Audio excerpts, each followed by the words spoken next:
Well, good morning. Another day here at the power dam. It is Thursday, so not as much to do on Thursday, just simply because of the way I set up the week. So just a couple reports to do, some small stuff. Had to make an adjustment on one of the generators to slow it down a little bit. We are still not producing power because of the low flow. We're running out of water. So yesterday we had to do a flow test, take some pictures, and that eats up water really quick. So as we did that, the pond level dropped down. So we're a little bit low right now.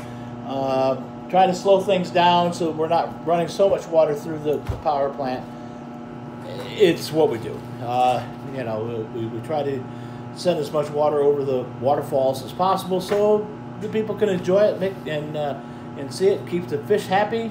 Not only that, but the EC and the environmental conservation officers and the fish and game people. So la da da da da da da da.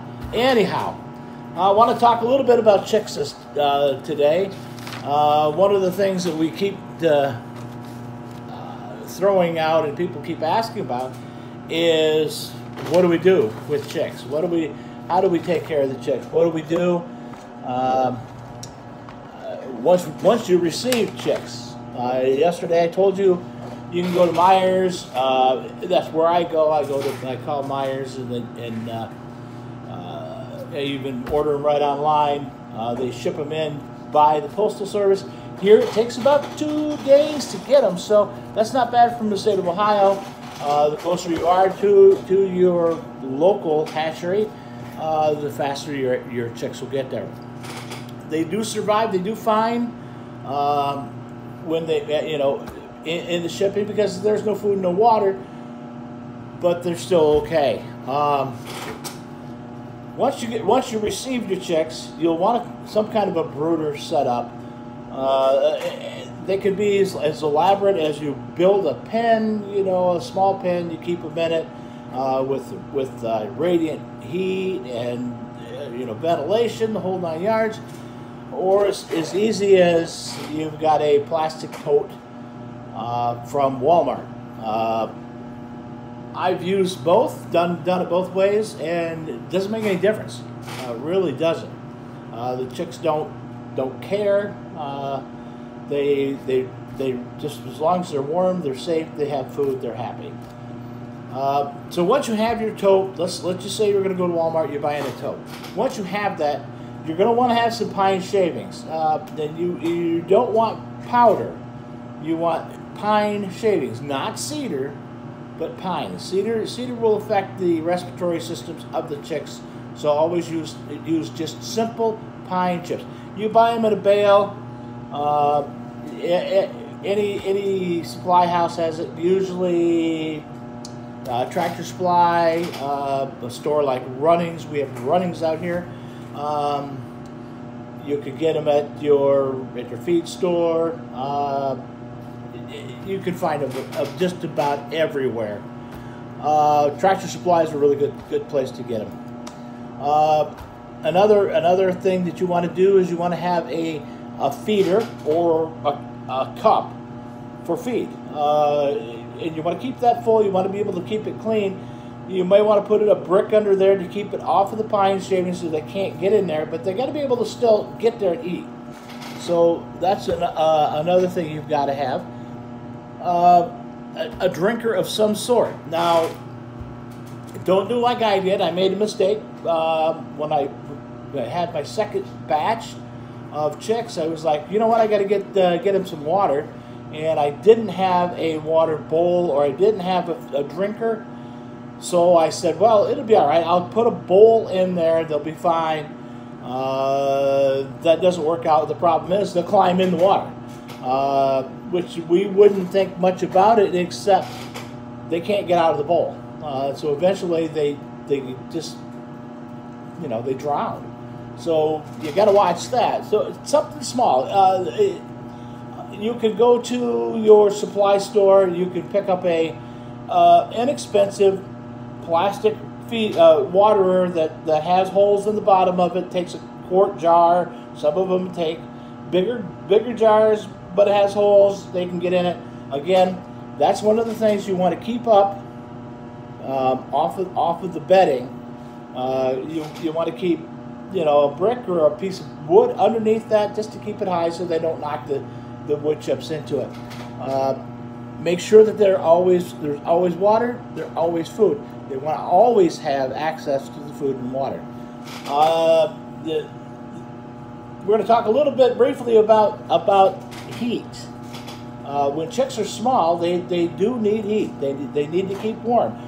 As the mother hen would put her wings in, the chickens would come up underneath there.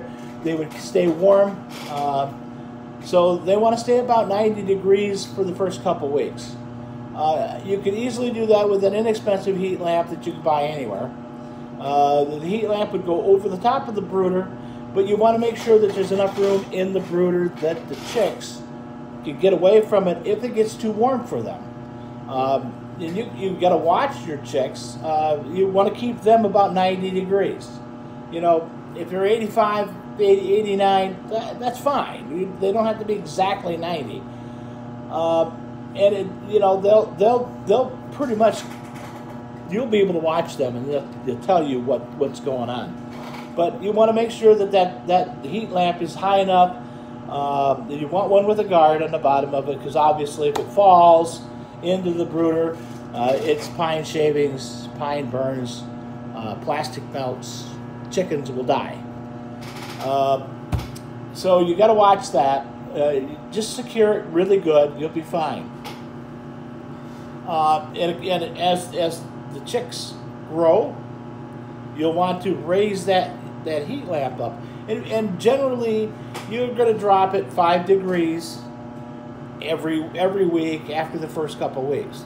So you're going to watch that and your heat lamp will come up above your brooder higher and higher until that temperature is the same as your outdoor temperature or the room temperature that you're in.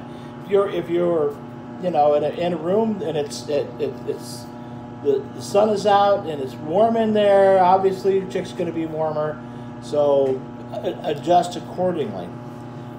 Once you reach to the 70, 75 degrees and it's summer out and the day temperatures are getting up in the 80s, it's at night they're dropping down to 60s, and the chicks are feathered out, they're fine. You can shut the brooder off, take the light away. You can move them out of the brooder and move them onto a coop. The other thing you need to watch is your floor of your brooder, because they're chicks. They're gonna poop. They're gonna drop their droppings. You don't necessarily have to completely clean it out every time. I use a deep bedding method. It's simply, that just when it gets dirty and you start getting a little bit of hint of smell, or you just want to put some chips on top of it, put a thin layer of chips over the top of it. The smell goes away. The brooder's cleaner. The chicks are happy. It actually helps to keep the floor warmer underneath them. So if you're using the plastic tote, that's the best way to do it. Just keep putting layers of pine in there, and it's just a thin layer, and you let it build up. Once you move the chicks out, you could easily clean it out, take it out, put it on your garden, or throw it into a compost pile. Whatever you want to do with it at that point is absolutely fine. You want to continue to that process with the wood chips, even when you get them into a coop. A thin layer to start with, and then keep adding thin layers with the deep bedding. It holds heat in. It actually tried to compost in the coop itself, which does build heat, which helps to keep things warmer. You know, that's for another video. We'll talk about that later. Young chicks take a you know, you can give them medicated chick feed. I don't like mine medicated because I don't want to introduce that. I don't want to have my chicks eating something that I wouldn't and that I wouldn't want to put into my body. So I watch what I give them. My chicks or any of my chickens is not labeled organic, but as natural as you can get it. I don't feed them a hybrid branded organic feed. I use the Pool and Grains. We talked about that earlier, simply because they're from Vermont, and it's just over the border, and it's local raised, local manufactured. So I feel that it's better for my chickens because they live here. Where you live, it might be totally different. I have no idea. What do you do when you do have a loss? Now, you're gonna have chicks. You're gonna lose 2, 3. It's not uncommon. It's not because you're doing anything wrong. Sometimes things just happen, and the chicks do die. Sometimes you get 1 or 2 that perish in shipping, and it's not because they did something wrong at the hatchery or they were rough with them in shipping. It's just what happens. So don't get excited if you come in the morning and you find that you've lost you know, a 1. You pick it up, you remove it. You can do whatever you're going to do with it. Compost it, bury it in the garden, whatever you want to do. But that happens. It's nothing to be frustrated about. It's just nature doing the thing. You don't know what was wrong with that chick to start with. You don't know if there was some kind of defect in the chicken. They just die. That's just what chickens do. Once you get them out, you put them in a coop. As you introduce them into the coop, you don't want to introduce them into the regular flock. You want to keep them separate. So when you move them out to their own coop for a while, even if you're going to make one flock, you still want to keep them separate. They can see each other. They'll learn, but it'll keep them safer. But once you move them into their coop, you want to keep them in the coop for 3-4 days, so they know, hey, this is home. This is natural. This is safe. This is where I go. Then you can, down the road, you can open the door, let them out.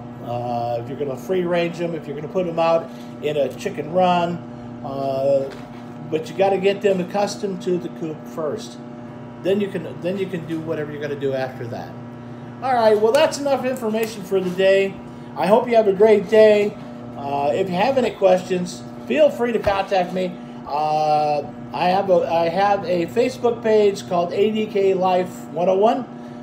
It's got some pictures on it and stuff, but you can interact with me on that, and I will be more than happy to answer any of your questions. Until then, I am just here, ready, willing, and waiting for your questions. All right, talk to you later. Bye.